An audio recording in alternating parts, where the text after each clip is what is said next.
Hello everyone, it's daytime! You can call me Buster, and welcome to the Buster Beachside channel, where we've been attempting to crank out highly searchable content in a mad bid for unfathomable power. Yes, that's right, I'm attempting to break the 1,000 subscriber threshold. Pure insanity, I know, but I've no doubt that together we can achieve that ambition and change the future forever! What? No, it's fine, just don't worry about it. Don't worry about it. Today, I've got something pretty special for you guys. There are a lot of little things you can do in this game that can help speed up monotonous tasks, make transportation more convenient, hone your decorating skills, and more. Only thing is, nowhere in the game does it tell you that you can even do some of them. So, this is the top 10 tips for Animal Crossing New Horizons that the game doesn't tell you about. Small disclaimer, it's possible the game does tell you about some of these somewhere, but I just managed to miss it.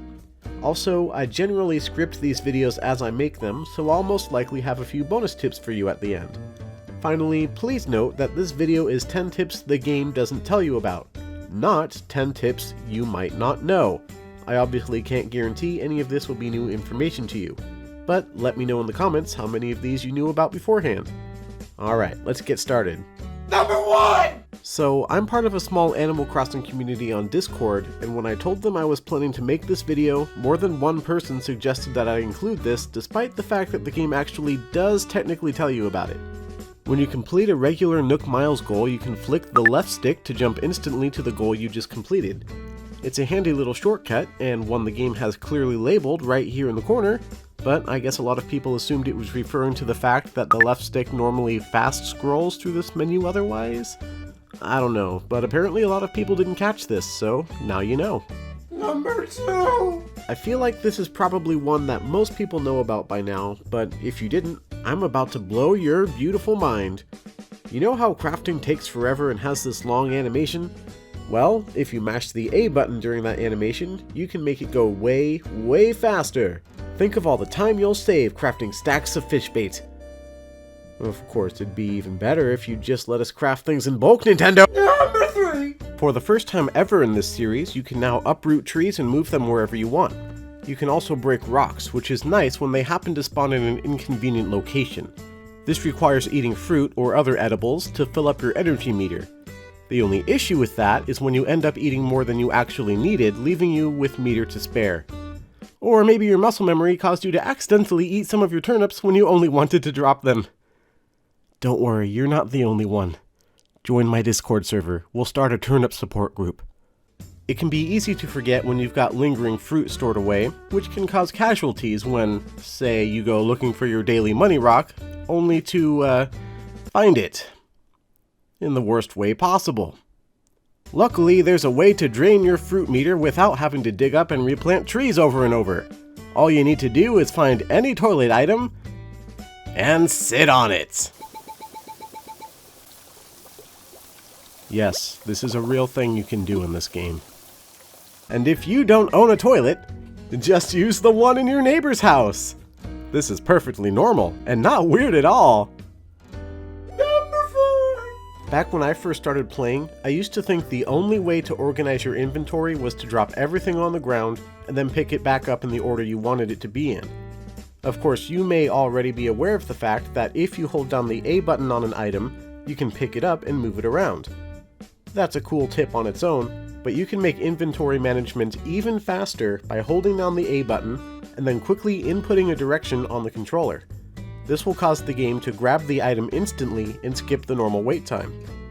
Number 5! Custom designs can be used for a lot of things. Just like in previous games, you can choose to wear them as a piece of clothing or an umbrella. But if you're a veteran Animal Crossing player like me, you may not have noticed that under the Wear option, you can actually choose to wear your custom designs as Facepaint.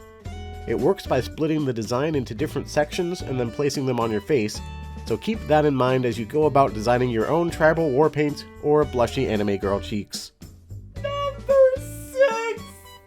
This one's for all you builders out there. So these palm trees are pretty nice, right? Don't you wish you could place these anywhere you wanted? Perhaps as decoration for your tiki bar or your beachside hotel? But the game only lets you plant them on the beach, right? Well, guess what? Once you've unlocked the Island Designer app and gained access to the sand path type, you can place sand wherever you want. No, seriously, the game treats the sand pathing the same as the actual beach. And the best part is, you only need one tile of sand for this to work. So if you don't want the sand to be too visible for whatever reason, you can do that. It's just a shame there isn't a similar trick to be able to plant regular trees on the beach. But speaking of which... Number 7! While there isn't any way to plant full-grown trees on the beach, it is possible to plant other things on the beach, such as weeds and flowers. You can also plant saplings, fruits, and bamboo shoots, but they'll never grow beyond the sapling stage unless you place them somewhere else. But hey, maybe having a sapling that stays permanently small could be useful for a build? Number 8. Have you ever found yourself at a river that needs crossing, but you don't have room to build a bridge and you don't have your vaulting pole handy? No more! Hi, I'm Billy Mays. With the patented Island Designer waterscaping tool, you can make your own bridge absolutely free. Just path it, pop it, and forget it. It's that easy! But wait! If you order now, we'll double your order and send you the Dirt Pathing Tool absolutely free! With the Dirt Pathing Tool, you can make your own river stepping stone look like it gets used all the time by seasoned travelers. That's a $1,500 value, all for just $19.95. So what are you waiting for? Call today! Number 9! Have you ever found... That was weird. Have you ever found a lost item on the ground while exploring town? If so, it belongs to one of your villagers. Now, you could just go and find your closest neighbor and ask them if it belongs to them, and they'll point you towards the rightful owner if it doesn't. But you can actually get a clue as to whose it is by selecting it in your inventory and investigating it. The hint is based on the personality type of the villager to whom the item belongs. In this case, it's a smug villager, which allowed me to easily track down the only possible owner in town, Phil. Not only can this help you save some time, but you actually earn bonus friendship points with the villager if you manage to guess the item's owner on your first try. But, good luck to anyone who has an island of exclusively one personality type. And yeah, it's number 10, y'all! It's number 10! Tell me what you got, boy, number 10. This is a bit of a 2-in-1 tip for helping you mash through text a bit more efficiently. So, I've seen a lot of frustration around the internet from people who will try to mash the B button to get through text faster. And, I mean, I get it. Mashing is annoying to have to do all the time, and mashing that particular button in this game can cause you to accidentally cancel out of dialogue and stuff when you didn't mean to. But you're doing it wrong. First tip. You don't even need to mash the B button.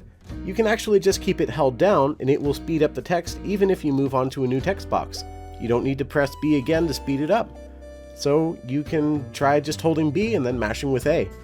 You may still complain that it's annoying to hold these two buttons down at the same time though. And you know what? I agree. So, second tip! You don't need to use the B button at all to speed up the text scrolling. Turns out both L and R buttons do the same thing. As an added bonus, L and R don't do anything but speed up the text, so you won't need to mash it and potentially click on an option that you didn't mean to by accident. So you can simply hold the L or R button down and then mash with your A button. Heck, you can even do it one-handed by holding R and mashing with A. Then you can get through Blather's approximately 2.8 billion text boxes while eating a slice of pizza or something. Bonus tips! These tips are all either multiplayer related or I wasn't able to get footage for them, so into the bonus section they go.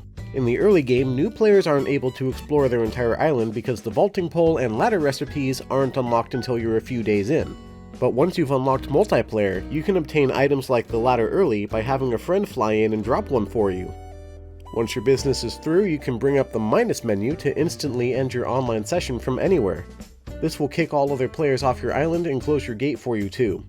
Just make sure you let everyone know before you do it, or otherwise only use it in an emergency situation where an unruly character managed to get onto your island and start running amok or something, not that I would know. If you're visiting another person's island, you can also use the minus menu as a shortcut to return home. This should work the same as attempting to leave via the airport. I've heard anecdotes of this method causing issues, but I can neither confirm nor deny those claims, so until somebody posts a video or something proving that this method isn't the same as leaving through the airport, I'm going to keep using it. It's always worked fine for me, and it saves a lot of time running back and forth to the airport, especially when I'm selling multiple loads of turnips on a friend's island. And now a couple of really quick tips that I couldn't manage to get any footage for, so you'll just have to take my word for it. First, when playing local co-op mode, after picking up an item, the player who isn't the leader can mash the A button to be able to move again much more quickly than you otherwise would.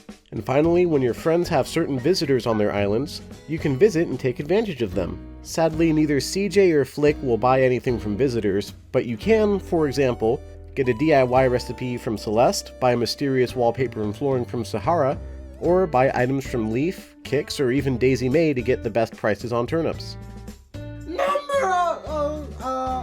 Wait, that's all of them. Okay, leave a like if this was helpful to you. Comment which ones you already did know. Don't forget to subscribe. I'm gonna make more videos. I'm gonna make more videos about Pokemon and Panel de Pon. It's a great game. You should watch it. Subscribe. You can see it. You do that. Okay. Goodbye, everyone. It's nighttime.